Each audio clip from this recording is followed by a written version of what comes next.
আসসালামু আলাইকুম। আমি এখন আসছি বেরুলিয়া জমিদার বাড়িতে। দেখেন জমিদার বাড়ির বিল্ডিংটা অনেক পুরাতন। এখানে হয়তো জমিদার যখন ছিল তখন জমিদার, এখন জমিদার নাই, এখন জমিদারের যারা উত্তরসূরি আছে তারা এখানে বসবাস করতেছে।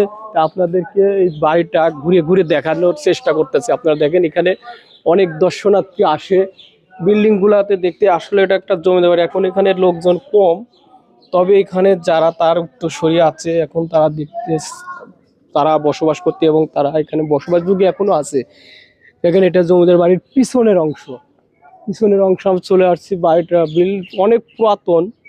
এখন আর এখানে বর্তমান কেউ থাকে না।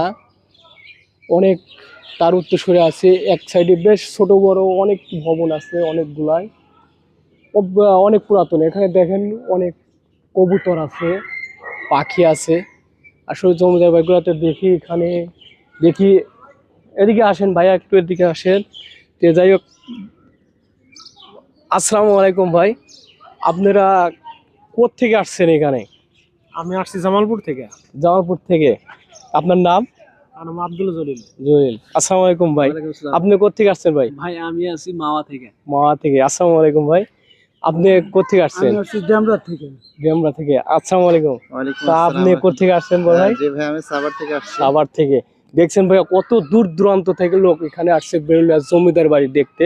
তা আসলে আপনারা যদি কখনো আসতে চান তাহলে আসবেন বেরুলিয়া সাভার জমিদার বাড়িতে। তা আপনারা আসবেন, দেখবেন। ধন্যবাদ। আপনারা ধন্যবাদ। ভিডিও তো লং করা যাবে না।